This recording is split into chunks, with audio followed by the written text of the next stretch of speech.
Bonsoir à tous et merci de votre fidélité à ces conférences. Ce soir, je vous présente donc une communication sur de l'église au musée, origine des collections de vitraux en France et à l'étranger. Donc c'est toujours notre programme de voyage et du vitrail et d'invitation au voyage.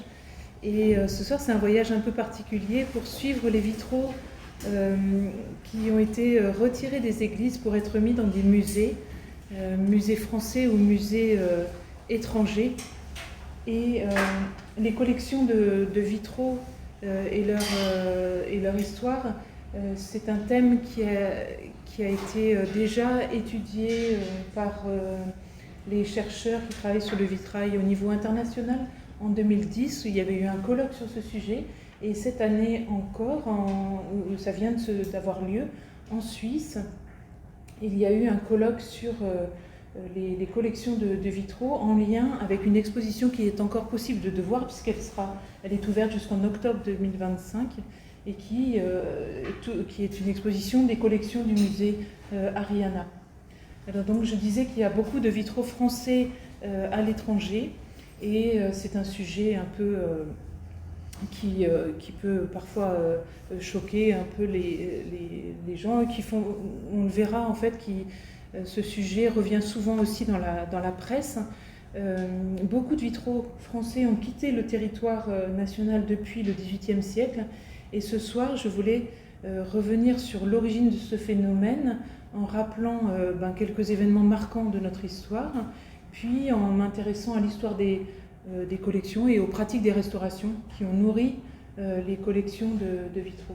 Et là, je vous montre un extrait de la base de données du Metropolitan Museum of Art à New York qui montre des vitraux français et bien identifiés déjà par des volumes qui ont été publiés par les collègues du corpus des États-Unis. Et puis un très beau panneau qui vient de Rouen et qui est conservé à Londres. Et c'est c'est quelques exemples de tous ces vitraux qui sont partis de la France. Donc je me suis d'abord intéressée aux collections de vitraux avant la Révolution. Et on peut dire que les collectionneurs de vitraux avant la Révolution sont apparemment assez peu nombreux. J'ai consulté des catalogues de vente aux enchères du XVIIIe siècle et on ne trouve pas de mention de vitraux dans ces collections. Du coup, je me suis tournée vers le traité de Pierre Le Vieil, c'est l'art de la peinture sur verre et de la vitrerie, qui parle un peu de ses contemporains et de leur goût, et qui nomme un certain Pierre Restaud, qui est un avocat et un grammairien, dont Le Vieil dit qu'il est le plus grand amateur de peinture sur verre de son temps. Donc je suis allée voir son inventaire après décès, l'inventaire après décès de Pierre Restaud, et j'ai trouvé effectivement une mention de 204 moyens et petits carreaux de verre à figures et paysages peints, prisés ensemble 9 livres. En fait, ces petits panneaux devaient ressembler, alors je vous ai mis des exemples en bas de ce qui se trouve au Louvre, donc ces panneaux que Pierre Restaud avait étaient probablement ressemblés à ces panneaux conservés aujourd'hui au Louvre. Mais quand on regarde l'emplacement qu'ils occupaient dans la maison de Pierre Restaud, ils étad'une dans une armoire coincés entre un sac de voyage et ses tenues d'avocat. Donc on ne peut pas à proprement parler d'une collection, surtout quand on regarde la collection de tableaux qu'il avait chez lui et qui a été prisée à part comme une véritable collection. Donc alors l'inventaire après décès peut ne pas tout dire non plus, mais on peut penser que c'était pas forcément quelque chose qui était vu comme une collection. Pourtant, Pierre Le Vieil a l'air de l'avoir connu, cette collection, et surtout il dit que c'est le maître vitrier parisien Guillaume Brice qui l'a acquise après la mort de Restaud. Et effectivement, il semble que sous l'Ancien Régime, les collections de vitraux aient plutôt été aux mains des vitriers qui étaient chargés de l'entretien des vitraux des églises. Et là, on va rejoindre un peu la communication qu'avait fait Françoise Gatouillat précédemment dans ce cycle de conférences, notamment en reparlant des campagnes d'éclaircissement des vitraux des églises, comme vous voyez ici, donc tous ces panneaux qui ont été retirés des verrières au XVIIIe siècle pour donner de la lumière aux édifices. Et ces campagnes d'éclaircissement avaient procuré d'importantes possibilités de récupération de panneaux anciens. Et le plus souvent, ces panneaux étaient conservés par les fabriques comme des réserves de pièces colorées qui pouvaient servir aux réparations. Alors je vous ai mis un détail d'un tympan où on voit manifestement un panneau qui a été découpé, enfin des panneaux, des pièces qui ont été assemblées mais qui n'ont rien à voir entre elles. C'est vraiment typique de ce que l'on peut trouver dans les réparations du XVIIIe siècle. Et on sait aussi que ces panneaux qui avaient été retirés avaient une certaine valeur puisque la fabrique de l'église Saint-Méry, par exemple, avait abandonné en 1758 à un vitrier des panneaux de vitraux en échange de l'annulation de son mémoire de travaux. Alors, Françoise l'avait déjà montré aussi dans la précédente conférence, des panneaux ont pu changer d'édifice au XVIIIe siècle, on en trouve de nombreux exemples.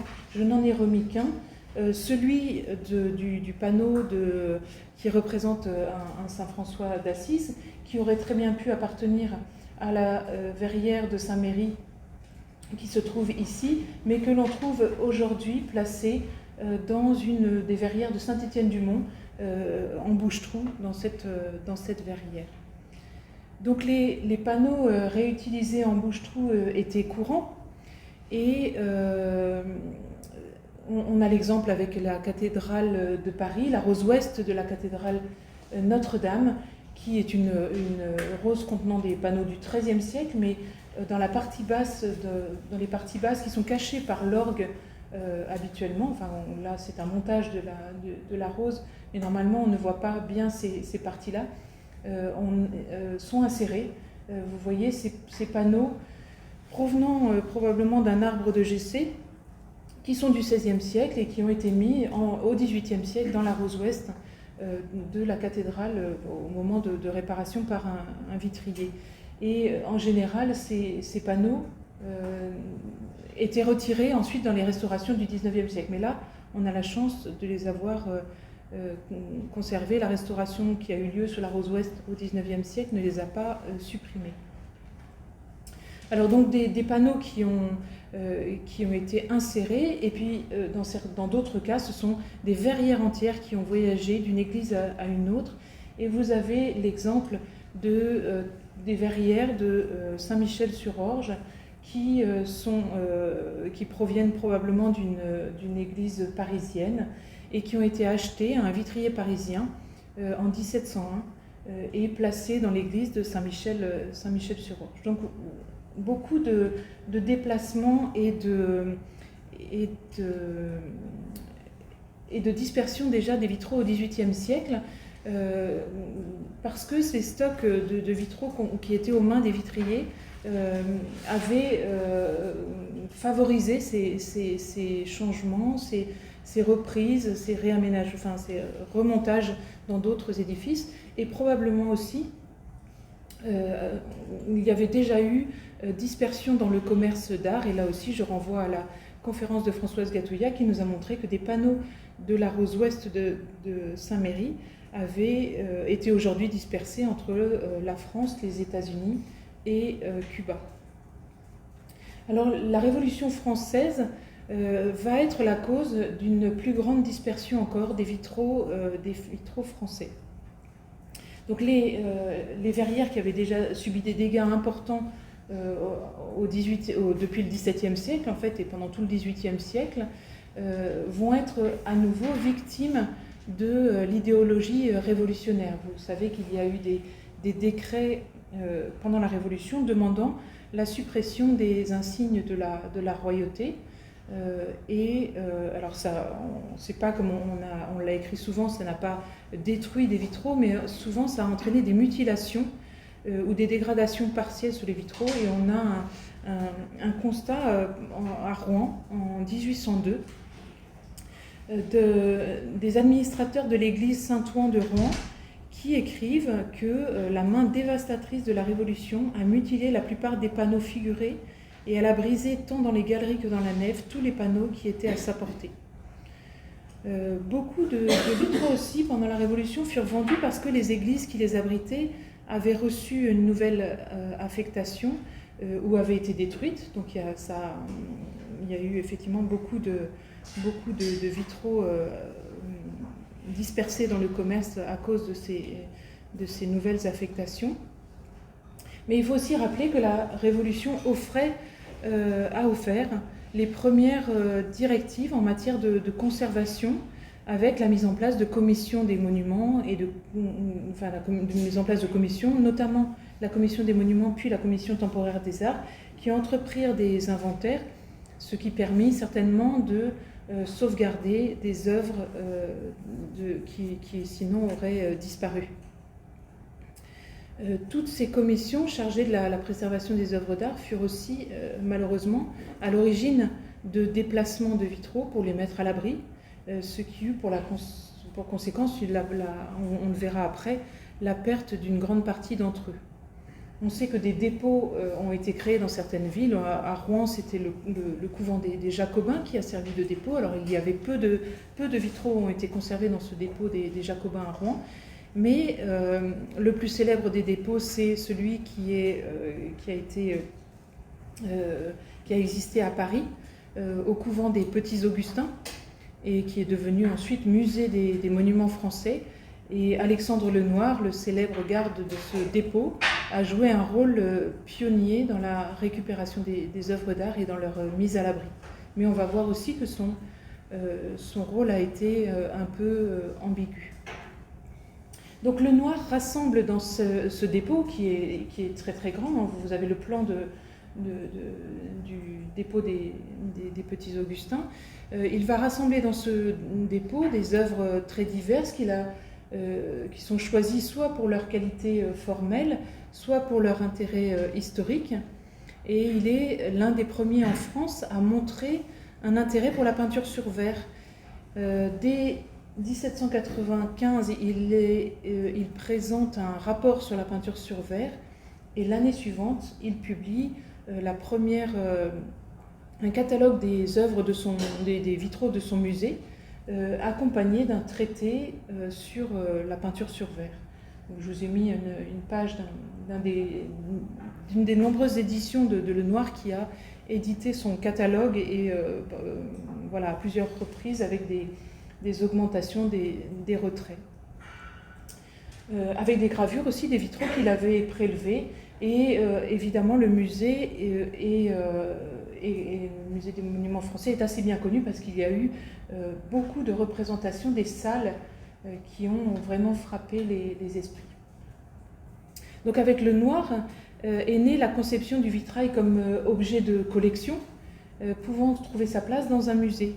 Et Lenoir détient une collection importante dont il expose seulement une partie et qui nous est donc connue par ses nombreuses gravures, dessins, tableaux qui ont reproduit donc les différentes salles où les œuvres étaient exposées de manière chronologique.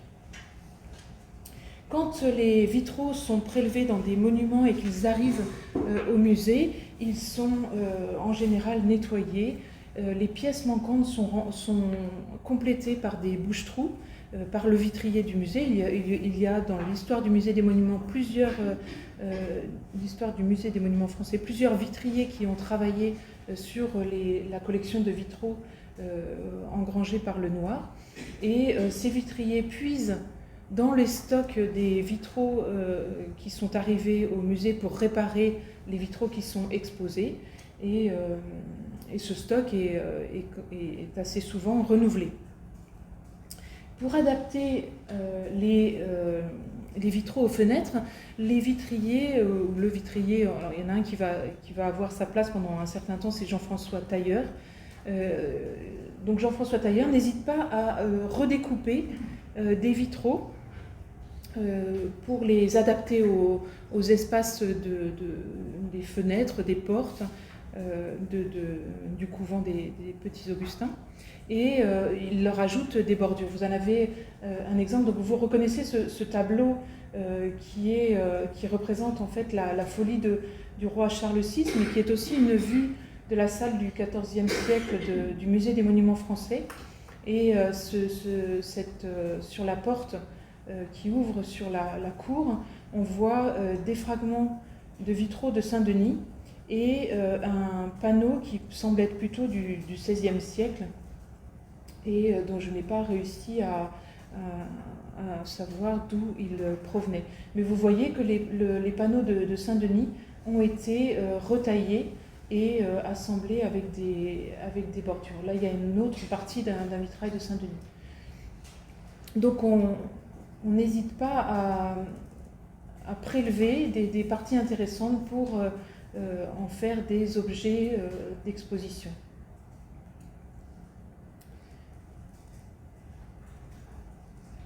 Mais la collection du musée des monuments français a vraiment un statut ambigu, et cette ambiguïté tient à la façon dont la collection a été constituée. Une partie des vitraux du musée est entrée sur ordre des administrations, donc des commissions des monuments, commission temporaire des arts, et c'est en quelque sorte la collection officielle qui est exposée dans les fenêtres du musée et que l'on retrouve dans chaque édition du catalogue. L'autre partie des vitraux est constituée de vitraux achetés ou échangés directement par Lenoir. Ils figurent rarement dans le catalogue, mais l'achat de certains d'entre eux a été consigné dans un registre non daté qui constitue une sorte d'inventaire des œuvres conservées au musée.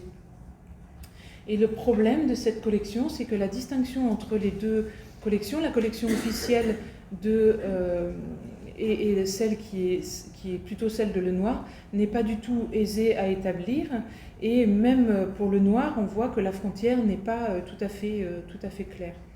Donc pour nous, aujourd'hui, il est très difficile de donner un état précis des œuvres que Lenoir a pu réunir dans ce musée.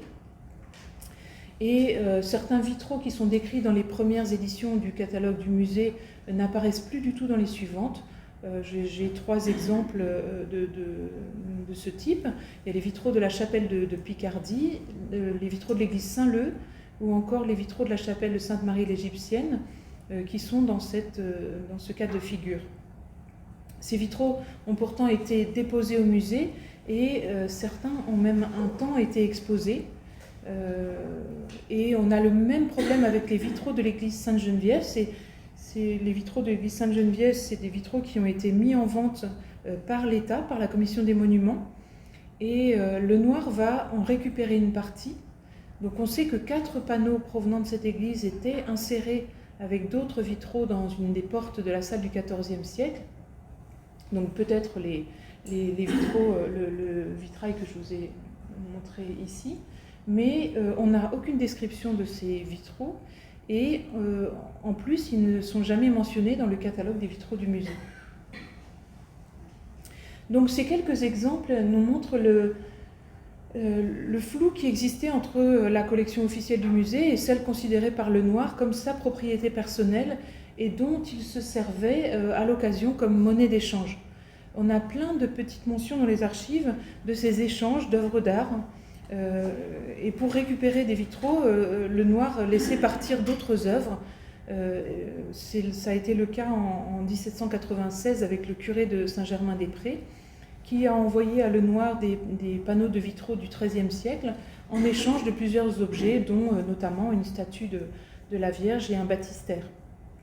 Et en 1801, on voit que Lenoir obtient l'autorisation de vendre des morceaux de marbre pour acquérir des tableaux dont il dit qu'ils sont peints par Pinégrier et qui proviennent d'une chapelle du château de la famille de la Briffe.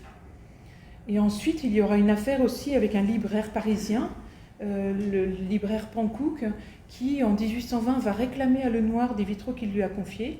Et là, Lenoir n'est pas du tout prêt à lui rendre, puisqu'il prétend que ces vitraux lui ont été échangés contre des œuvres. Donc ça veut dire qu'il avait donné des œuvres à Panckoucke en échange de ces vitraux.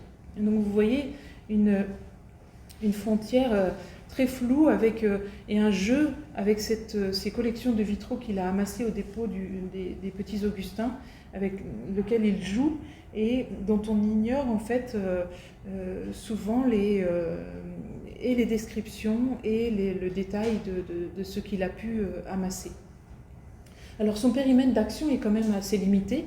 Lenoir a essayé de sauvegarder les vitraux des édifices parisiens, ceux qui se trouvaient à proximité de Paris, comme Vincennes, et puis un peu plus loin, Écouen, Annay et Provins. Alors on le voit aussi se réjouir que des vitraux, dans la même page d'un de ses ouvrages, on voit deux témoignages intéressants. D'un côté, il se réjouit que des vitraux qui sont passés, qui lui ont échappé, ont pu être récupérés par des particuliers. C'est le cas pour les vitraux de Saint-André-des-Arts et des vitraux de Saint-Victor qu'il avait essayé de récupérer pour son musée, mais donc il se réjouit que des amateurs s'en soient rendus propriétaires. Alors en fait, de sauvegarde, souvent ces amateurs vont plutôt pratiquer la vente de vitraux. C'est ce qui est écrit ici, et où Lenoir parle des vitraux de Rouen. Et il dit, il y a environ 2 ans qu'un étranger a acheté une église à Rouen seulement pour avoir les vitraux dont elle était ornée, et après les avoir fait démonter avec soin, il les fit passer à Londres.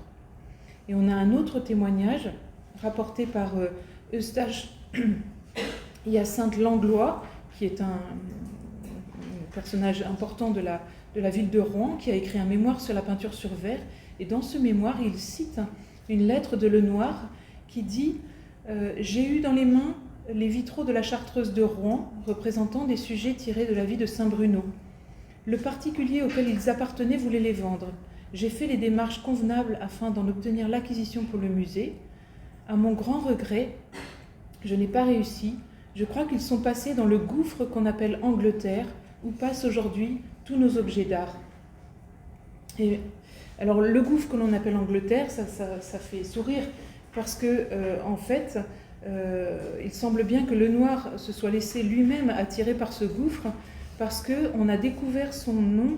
C'est Jean Lafon qui a découvert son nom et celui du vitrier Jean-François Tailleur, le vitrier du Musée des Monuments Français, dans le carnet d'un marchand qui s'appelait Christopher Hamp et qui était installé à Norwich. Et on voit que Lenoir et son vitrier ont vendu des vitraux français à nos voisins anglais, qui, eux, ont collectionné les vitraux bien plus tôt que les Français. Donc, dans les premières années du XIXe siècle en France, le goût pour le vitrail comme objet de collection prend une importance particulière et le marché de l'art commence à intégrer les vitraux à la suite de l'intérêt suscité par les collections du Musée des Monuments Français. Alors vous en avez sous les yeux un exemple avec la vente aux enchères de la collection de vitraux du vitrier Louis Huin en 1821. Ce vitrier avait constitué sa collection en partie, sans aucun doute, à l'occasion des restaurations qu'il a effectuées. Louis Huin, c'est un vitrier important qui a travaillé dans de nombreux édifices parisiens et qui avait la charge de vitrier de la ville de Paris. On voit qu'à sa mort, il possédait plus d'une quarantaine de panneaux de vitraux datant du XIIIe siècle au XVIIe siècle. L'ensemble, alors le catalogue est vraiment un catalogue qui inventorie que une grande partie ses vitraux et aussi sa collection d'estampes. Mais les vitraux bénéficient d'une petite introduction qui parle de cette collection. Et l'ensemble est donc jugé considérable et d'une belle conservation. Et en effet, quand on regarde les mesures des panneaux, on voit que les panneaux les plus petits mesuraient 60 cm, mais les plus grands 3 mètres de haut. Donc c'est vraiment une collection très importante qui est prisée entre 10 francs pour le moins cher et 200 francs pour le plus cher. Et l'estimation de l'ensemble représente 2000 francs. Et si on compare avec l'inventaire après décès de E1, ça revient à l'équivalent du fonds de commerce de E1. Donc ça a une valeur vraiment très importante. L'origine des pièces, l'origine de ces vitraux est parfois précisée. Vous voyez ici des vitraux qui viennent de Saint-Denis et ici des vitraux d'Écouen. Alors, Huin a vraiment travaillé à Saint-Denis vers tout début du 19e siècle, en 1805. Donc il aurait très bien pu prélever aussi des vitraux à Saint-Denis. Par contre, il n'est jamais intervenu à Écouen. Donc on ne peut pas savoir comment il possédait ces vitraux d'Écouen, sauf peut-être à les avoir récupérés auprès du musée des monuments français qui en possédait. Et d'ailleurs, à propos des vitraux d'Écouen, on trouve aussi, quelque temps avant le catalogue de Huin, en 1819, dans le catalogue d'un personnage important, qui est quelqu'un qui s'appelle Léon Dufourny, qui a été chargé en 1797 de l'administration du Muséum central des arts. On trouve des panneaux qui sont réputés provenir du château d'Écouen. Donc voilà, donc c'est pour montrer ces exemples qu'il y a une grande dispersion des ensembles de vitraux qui étaient célèbres à l'époque et qui étaient donc recherchés par les amateurs. Et on voit que tous ces vitraux récupérés pendant la Révolution ont été aussi rapidement dispersés en vente. Alors le goût des collections de vitraux se manifeste aussi au XIXe siècle dans l'aménagement intérieur des demeures. Donc c'est un élément recherché pour le décor des appartements. Je vous ai mis un exemple très célèbre qui est l'intérieur du petit salon de la princesse Marie d'Orléans, où on voit des vitraux aux fenêtres. Donc ça, c'est assez tôt, c'est en 1842. Mais cette habitude de décorer les fenêtres de vitraux est restée très importante tout au long du 19e siècle. Et là, je vous ai mis l'exemple du bureau d'Émile Zola dans sa maison de Médan dans les Yvelines, qui était garni de vitraux, qui avaient été achetés par Zola en 1889 à un antiquaire qui était installé dans l'Orne, mais ces vitraux venaient d'une chapelle détruite en Bretagne, la chapelle de Malétroit. Et en 2023, l'affaire de ces vitraux a refait surface dans la presse parce que ces vitraux aujourd'hui sont à New York, ont été retrouvés à New York.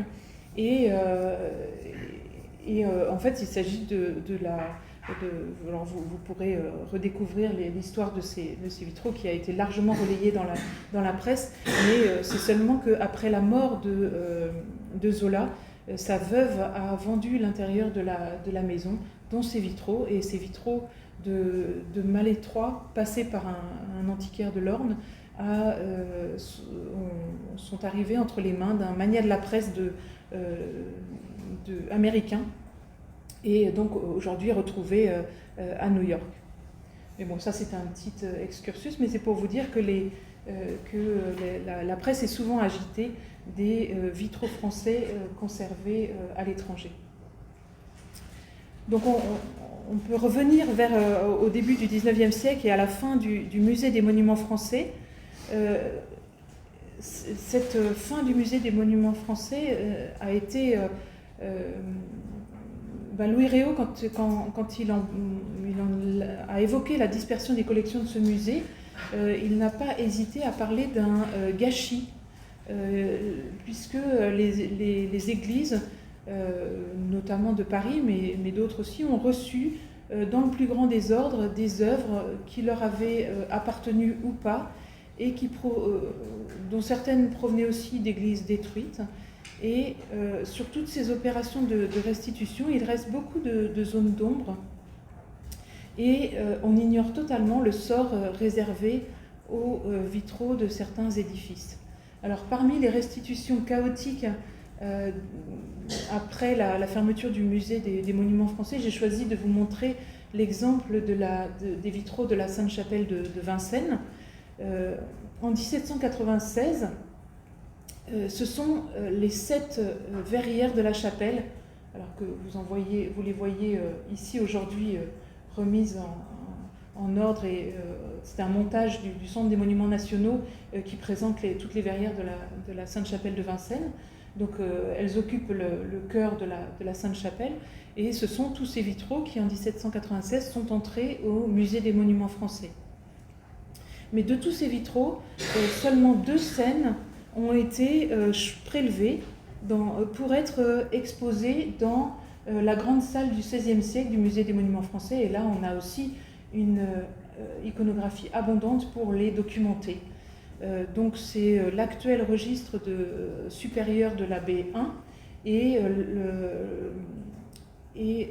l'actuel registre inférieur de la B0 qui avait été choisi pour être exposé.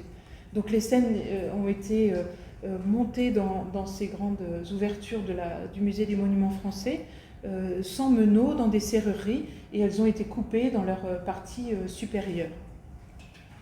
Un autre vitrail avait été exposé, c'est un François Ier agenouillé qui appartenait aux parties basses des verrières de la Sainte-Chapelle. Et le reste des vitraux de la Sainte-Chapelle a été mis dans les réserves du Musée des Monuments Français. On en trouve quelques traces en 1798 dans les archives.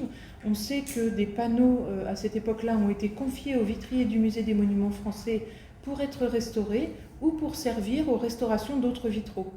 Donc ces panneaux de Vincennes étaient stockés, qui devaient servir de pièces détachées, étaient stockées dans la soupente de l'atelier du vitrier, et même il y avait des pièces d'architecture dans sa cave. C'est vous dire le peu de cas que l'on pouvait faire parfois de certains vitraux prélevés. Et du coup, on comprend mieux pourquoi quand en 1817 on décide de récupérer les vitraux pour les remettre dans la Sainte-Chapelle de Vincennes, il y a des problèmes de comptabilité dans le nombre de panneaux de la Sainte-Chapelle. En effet, l'inventaire des vitraux comptabilise 158 panneaux qui représentent en fait 5 verrières, mais pas 7. Et en plus, il y a 151 panneaux, mais certains sont complets et d'autres sont totalement à l'état de débris. Donc lors du remontage des vitraux dans la chapelle, l'architecte va être obligé d'aller rechercher des vitraux au Musée des Monuments Français pour combler les trous. Il va choisir des panneaux en fonction de la taille et pas du tout en fonction des sujets qu'ils représentent. Et ce sont des vitraux qui n'ont rien à voir avec les vitraux de la Sainte-Chapelle et qui sont donc posés, comme on le faisait au XVIIIe siècle, en bouche-trou dans les verrières. Sur des photos anciennes avant la grande restauration du 19e, on voit ces panneaux qui sont ici. Alors là, c'est après une explosion, donc ils sont maintenus par des papiers collés, mais c'est tout un assemblage donc, de panneaux de bouche-trou qui ont servi à remplir les baies de la Sainte-Chapelle.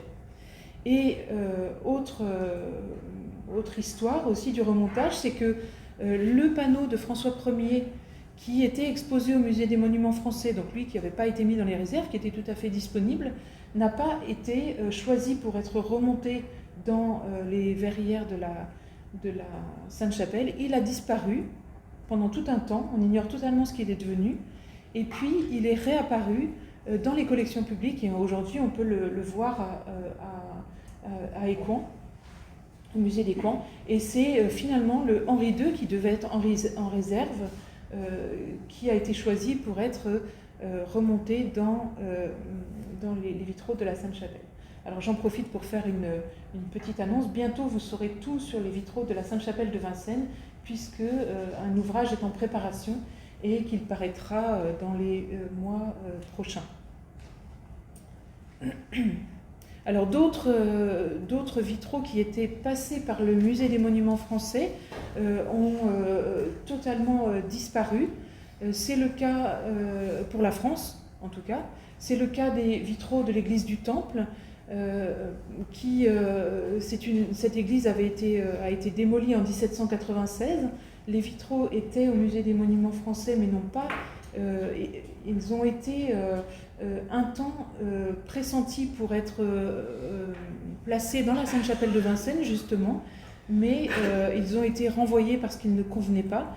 Et depuis, ils sont répartis entre l'Angleterre, dans 2 endroits différents en Angleterre, les États-Unis et Anvers.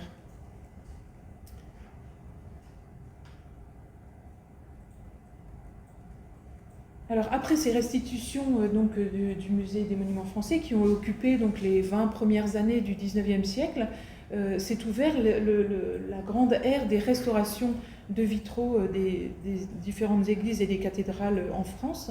Et les méthodes de restauration employées par les peintres verriers ont été particulièrement néfastes pour les vitraux anciens, et elles ont très certainement concouru à enrichir les collections de vitraux d'abord des peintres verriers et puis des amateurs évidemment, et elles ont certainement fait le bonheur aussi des marchands d'art en France et à l'étranger. Alors la cause de tout ça, c'est l'absence de contrôle des restaurations. Il faut rappeler qu'en 1849, il y a eu une instruction pour la conservation, l'entretien et la restauration des édifices diocésains, qui avait été rédigée par Viollet-le-Duc et Mérimée. La partie réservée aux vitraux et à la vitrerie était très sommaire, et elle prenait son origine dans les principes qui avaient été imposés pour la restauration des vitraux de la Sainte-Chapelle quelques années auparavant. Alors je peux vous lire des articles qui auraient dû être suivis à la lettre, mais qui ne le furent jamais. Le premier concerne le problème des verrières en mauvais état. Donc il est dit dans l'instruction qu'il deviendra, quand il deviendra nécessaire de les réparer et de les remettre en plomb, l'architecte devra surveiller cette opération avec soin, et il empêchera qu'il n'y ait de déplacement opéré dans les panneaux lors de la repose, ou qu'aucun fragment de verre ancien ne soit enlevé. Et le deuxième article dit « Jamais un panneau ne devra être démonté sans que préalablement l'architecte n'ait fait ou fait faire un calque parfaitement conforme du panneau ancien, avec l'indication des plombs, du modelé, des couleurs et des cassures. » Alors, vous avez sous les yeux l'exemple des relevés qui avaient été faits pour la Sainte-Chapelle au moment de sa restauration, et puis des relevés des panneaux de la cathédrale de Bourges qui ont été faits par Étienne Thévenot, qui sont effectivement ce qui aurait dû être fait pour tous les édifices de France au moment des restaurations, mais qui n'ont jamais, ou pratiquement jamais, été expériences qui n'ont jamais été renouvelées. Et donc, malgré le constat de l'insuffisance de cette instruction de 1849, qui a vraiment été constatée par tout le monde, cette instruction n'a jamais été améliorée, et elle resta le seul texte qui régissait les restaurations au XIXe siècle. Autant dire que chaque chantier de restauration en France au XIXe siècle est un cas particulier où l'on observe le plus couramment des restaurations abusives. Alors, je vais vous proposer maintenant de passer en revue quelques pratiques répandues chez les peintres verriers restaurateurs qui ont généré justement cette fuite cette dispersion de panneaux anciens et l'enrichissement des collections privées. Alors, un des premiers motifs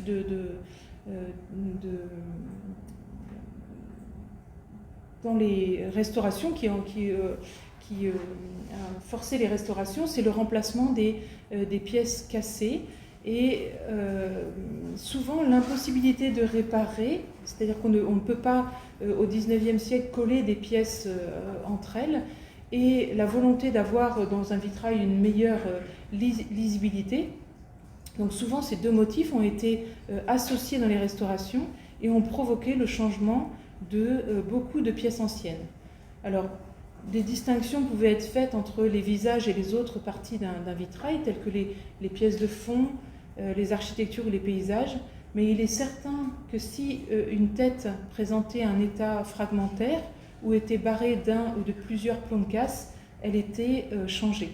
Je vous ai montré un exemple de la tête de Saint-Joseph, provenant du vitrail de la vie de la Vierge de l'église Saint-Gervais, qui a été remplacé dans l'église par une copie. Aujourd'hui, ce vitrail se trouve au musée Carnavalet. Mais on conçoit donc que, faute de pouvoir conserver des pièces abîmées sur place, certains peintres verriers aient dû remplacer par des copies. Mais dans tous les chantiers, on observe des abus relatifs au changement des pièces.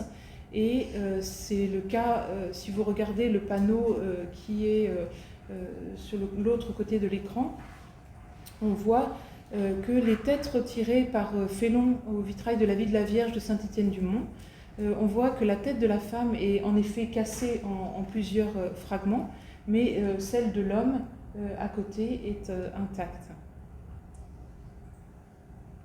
Alors juste un petit aparté, on ne collait pas des pièces dans les vitraux qui étaient conservés dans les églises, mais au musée Carnavalet, on a observé plusieurs fragments de vitraux qui avaient été collés et placés sur des doublés par du verre blanc. Donc la colle a pu être utilisée pour des pièces de musée. Alors quand on les a retrouvées, elles étaient vraiment dans un état de dégradation avancée, la colle ayant fait des ravages. Mais voilà, les pièces après restauration, tous ces dégâts ont pu être réparés. Autre possibilité, c'est dans les restaurations pratiquées au XIXe siècle, qui ont provoqué la perte de parties anciennes, c'est la réinterprétation de l'iconographie d'une verrière. On peut observer dans certains cas des interventions abusives qui sont dues à une incompréhension du sujet représenté ou alors à sa relecture. C'est le cas pour la verrière de la vie de Saint-Étienne dans l'église Saint-Étienne-du-Mont, dans le chœur de l'église Saint-Étienne-du-Mont. Au tympan figurait un ange gardien qui accompagnait un enfant et qui était pourchassé par un diable que l'on voit sur le côté de l'ange gardien. Le peintre verrier qui a restauré cette verrière a persuadé l'architecte que la scène qui était présente dans ce tympan ne convenait pas et qu'il valait mieux présenter dans ce tympan une apothéose de Saint-Étienne, voilà, Saint-Étienne enlevé au ciel, et que c'était plus conforme à l'iconographie traditionnelle d'une verrière hagiographique. Donc le tympan a été déposé, le tympan ancien a été déposé, et à la place, le peintre verrier en a composé un nouveau. Et malheureusement, les fragments qui composaient ce tympan ne nous sont plus conservés. On n'en a que trois éléments. Donc la tête de l'ange gardien, ses deux bras, mais tout le reste a été perdu. Autre possibilité des restaurations aussi, c'est de préférer une réfection totale plutôt que de compléter un vitrail. Donc ça a été le cas par exemple pour les tympans de l'église Saint-Séverin qui avait été mis en verre blanc au XVIIIe siècle, c'est-à-dire qu'on avait gardé le centre du tympan, les personnages qui étaient figurés au centre du tympan, mais tout le reste avait été placé sur du verre blanc. C'est ce que vous voyez en marron sur le dessin. Et là encore, c'est un choix de restauration. Le peintre verrier, probablement avec l'accord de l'architecte, a préféré recomposer entièrement le tympan à partir des originaux, donc en copiant plus ou moins bien les originaux, et a retiré les originaux qui s'y trouvaient et qui aujourd'hui donc sont conservés au musée Carnavalet. C'est probablement la même chose qui s'est passé dans une verrière de Saint-Méry. On voit que ce sont des panneaux de grande taille aussi qui ont été enlevés du tympan. Donc il y avait un panneau représentant Sainte-Catherine, Sainte-Madeleine et la Vierge, et un autre Saint-Jean-Baptiste. Et d'après le peintre verrier, le panneau des trois femmes, il le décrit comme extrêmement mutilé. Or, seule la tête qui est ici, qui était visiblement un morceau de verre bleu en bouche-trou, a été refaite par le peintre verrier, mais les deux autres têtes sont bien d'origine. Donc en fait, il y a aussi un choix délibéré de prélever ces panneaux et de les remplacer par des copies dans le tympan de la verrière dans l'église. Autre possibilité encore des restaurations, c'est les changements apportés à l'architecture. Et pour certaines restaurations, les modifications de l'architecture des baies ont entraîné l'impossibilité de replacer les panneaux qui s'y trouvaient auparavant. On a l'exemple sur la rose nord de Notre-Dame, où les pointes des ajours dans la partie inférieure de la rose ont été refaites par Viollet-le-Duc avec des gros... Viollet-le-Duc a rajouté des gros contreforts de pierre qui ne s'y trouvaient pas auparavant. Et donc, ça a empêché de pouvoir replacer ces petits médaillons qui se trouvaient ici. Il y en avait 4, et qui, donc, avec ces contreforts, ne pouvaient plus être remis en place. Et là encore, on a laissé les médaillons entre les mains du peintre verrier restaurateur. On verra, c'est un autre problème que j'évoquerai après. Autre sujet de la restauration, c'est le déplacement de vitraux d'un édifice à un autre et leur adaptation à une nouvelle structure. On a l'exemple avec ces vitraux qui proviennent du collège de Beauvais, donc une chapelle située dans le 5e arrondissement, qui sont passés par Saint-Germain-des-Prés avant d'être remontés au XIXe siècle dans les fenêtres de la nef de Saint-Séverin, les 6 dernières fenêtres de la nef de Saint-Séverin.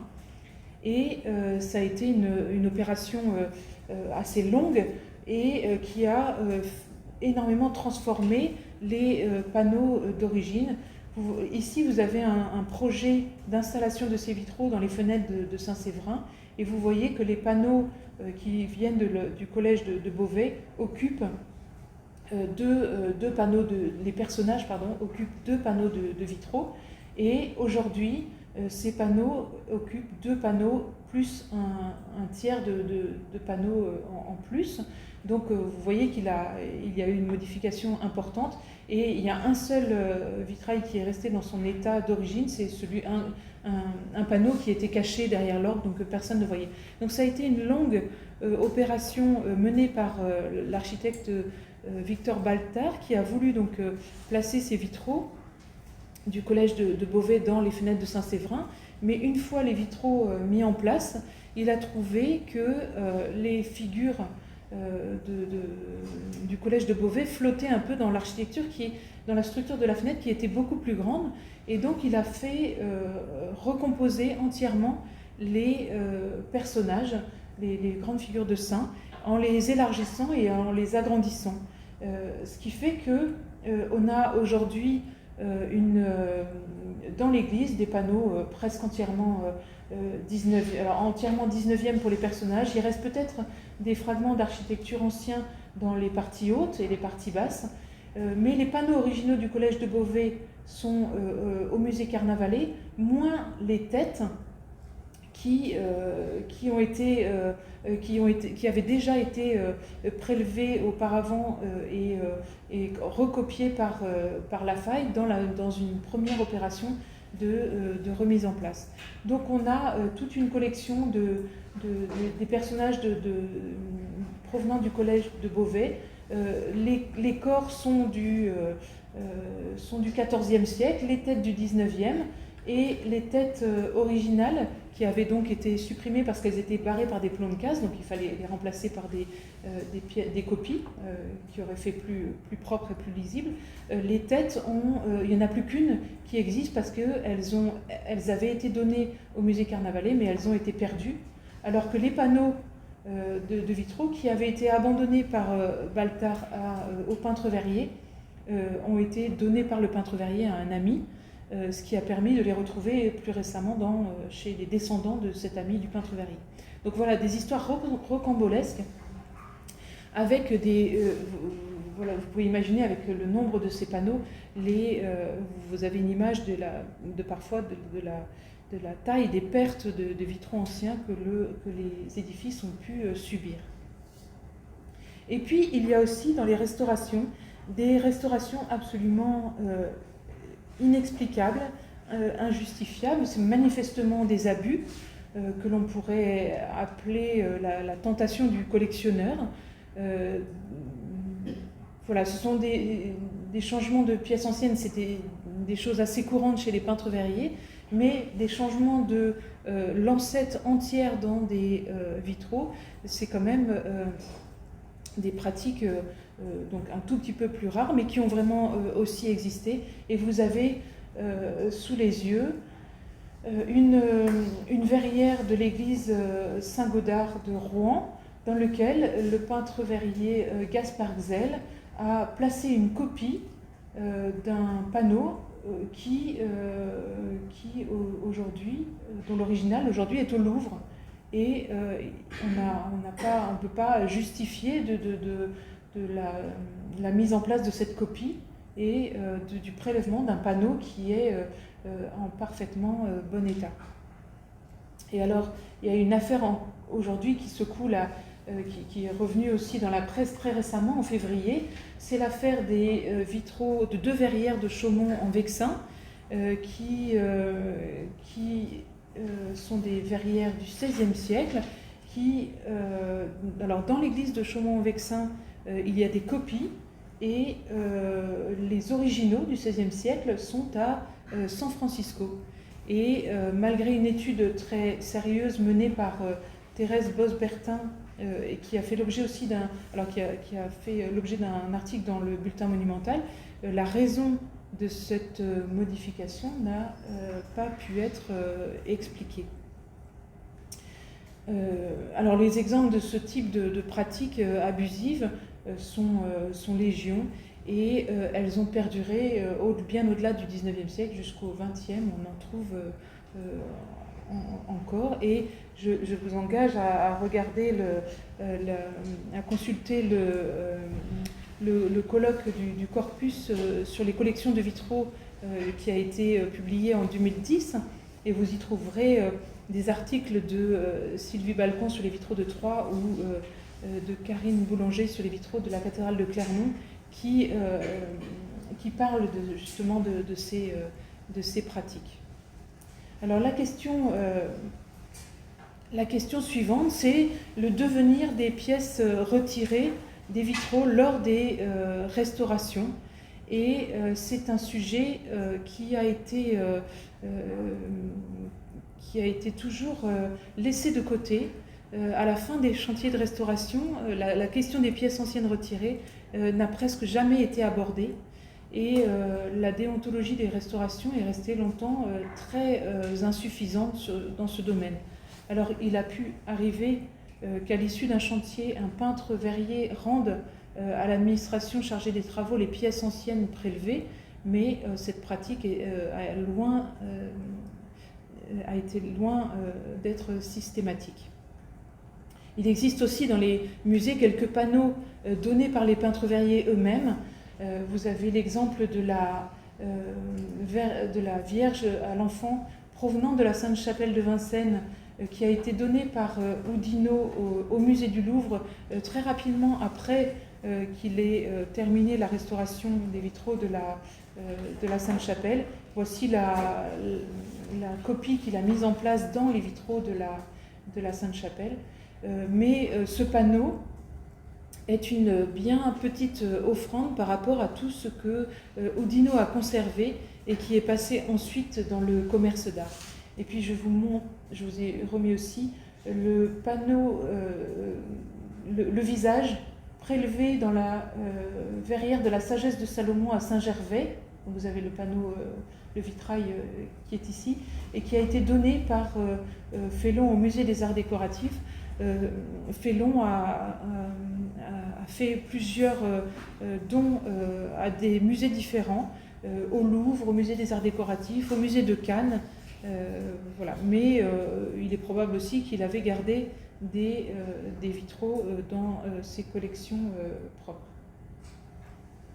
Alors pour Paris, on peut noter la démarche intéressante du peintre verrier Prosper Lafaille, qui avait eu la charge de la restauration des vitraux de la plupart des églises paroissiales entre 1845 et 1880. À partir de 1866, il a sollicité l'architecte Baltard sur le devenir des fragments de vitraux qu'il avait dans son atelier.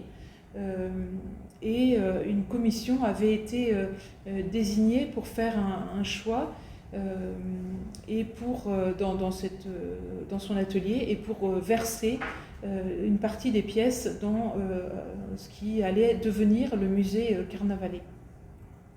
Mais toute la collection des vitraux de Lafaille n'est pas entrée au musée Carnavalet, et on peut voir, il a pourtant essayé jusqu'à la fin de sa vie de projeter un musée idéal, et on le voit en 1878 avec une note qu'il avait rédigée et qui s'intitule « Exposé d'une destination future », qui est une sorte d'inventaire des fragments remis au musée. Mais à la lecture de cette note, on peut soupçonner que Lafaille, dans certaines restaurations, avait déjà eu l'idée de prélever des panneaux de vitraux des églises parisiennes pour les mettre au musée. En effet, on voit poindre derrière l'écriture de cette note un projet qu'il avait vraiment envie de voir aboutir.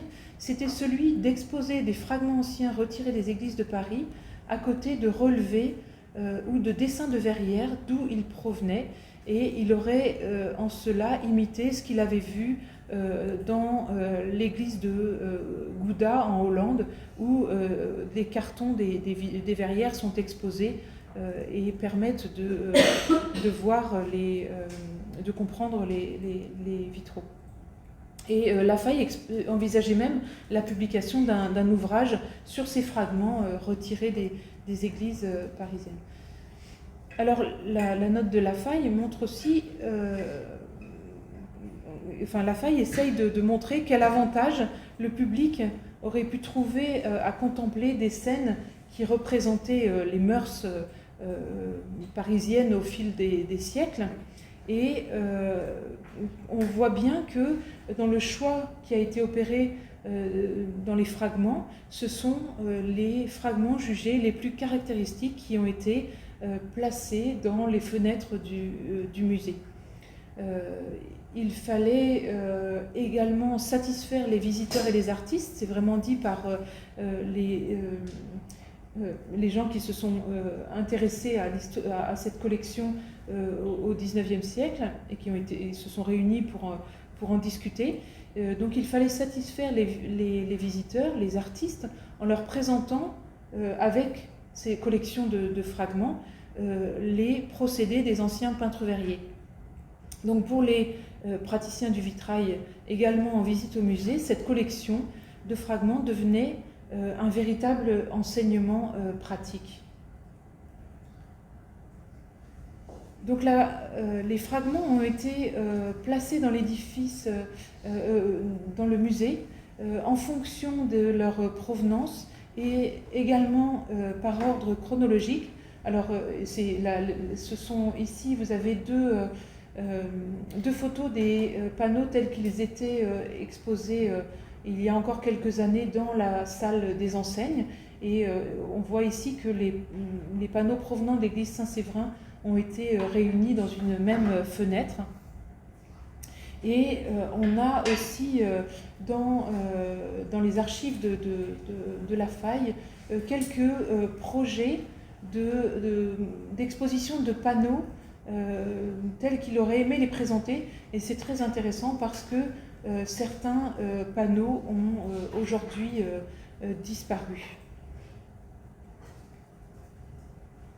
Alors, Prosper Lafaille n'a jamais eu l'occasion de faire paraître l'ouvrage qu'il projetait et qui aurait présenté les collections de vitraux du musée Carnavalet, mais le peintre verrier Ferdinand d'Andoy, qui a restauré les vitraux du musée en 1904, a fait des relevés de ces fragments de vitraux qu'il a réunis sous une forme de cahier, dont la première page, la page de titre, porte justement en titre « Vitraux de toutes époques, utiles pour bien voir les genres et façons de peindre le verre ». Donc c'est vraiment une démarche qui est ici montre l'intérêt que les amateurs, mais aussi et surtout les peintres verriers pouvaient avoir à collecter des vitraux et à s'en servir pour apprendre la peinture sur verre ou à recueillir les différents styles des diverses époques. Du coup, j'ai rapproché ça aussi des panneaux que l'on appelle souvent des panneaux d'antiquaires. Donc, vous en avez deux exemples ici et là, qui sont vraiment des panneaux sortis de l'atelier de Gaspard Gzell et qui ont rejoint le musée Carnavalet, qui sont des assemblages donc de pièces de différentes époques faites par le peintre verrier, un peu différentes de ce que l'on voit ici à Fontfroide, qui est un assemblage d'éléments anciens qui ont été assemblés, mais là vraiment pour faire un ensemble ornemental pour un but précis. Donc ces panneaux d'antiquaires et ces collections que les peintres verriers se faisaient avaient aussi un but pour eux d'observer la technique et des siècles passés. Et je voudrais terminer avec quelque chose qui est encore très important, un sujet que l'on a eu l'occasion de se rappeler très récemment, c'est que les vitraux déposés ou stockés sont très souvent, très rapidement perdus. Du coup, je vous ai mis une petite phrase que cite Jean Lafon dans un ouvrage qui s'appelle Le vitrail, origine technique destinée. C'est un aphorisme qui dit « Quand un vitrail est descendu de sa fenêtre, il a tôt fait de gagner la porte ».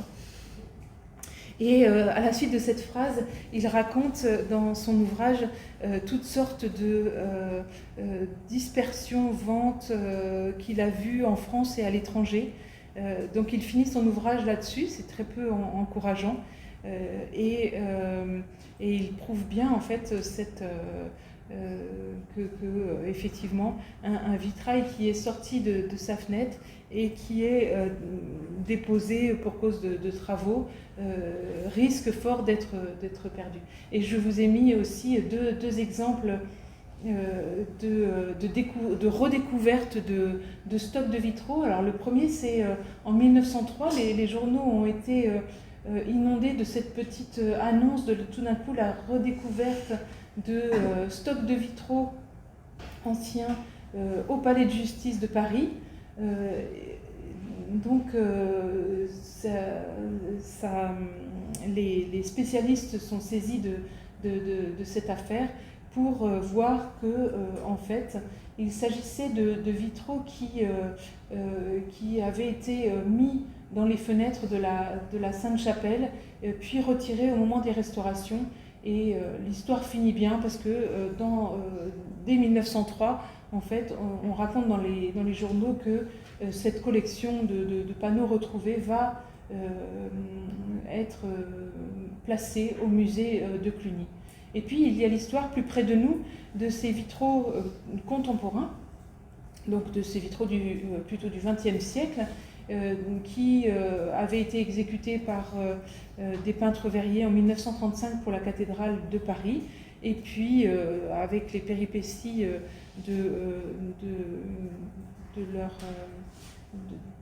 ils n'ont pas été acceptés, et donc ils ont terminé en caisse dans les tribunes de la cathédrale. Et dans les années 2000, Caroline Piel a redécouvert ces vitraux, ce qui a donné l'occasion d'écrire un article sur cette commande des vitraux de 1935. Ensuite, il y a eu un master qui a repris cette question, et une exposition en 2024 de ces vitraux, ces vitraux qui avaient pu être donc présentés presque en totalité. Et puis, pour finir sur une note heureuse, je vous engage à consulter notre site internet du Corpus Vitrearum France pour lire l'histoire du retour de ce panneau de l'église d'Aslo, qui est parti en Angleterre et qui est revenu en France. Vous voyez, c'est le maire de la commune d'Aslo qui tient le panneau ancien de retour en France, et c'est l'histoire d'une restauration abusive qui s'est finalement bien terminée. Voilà, je vous remercie de votre attention.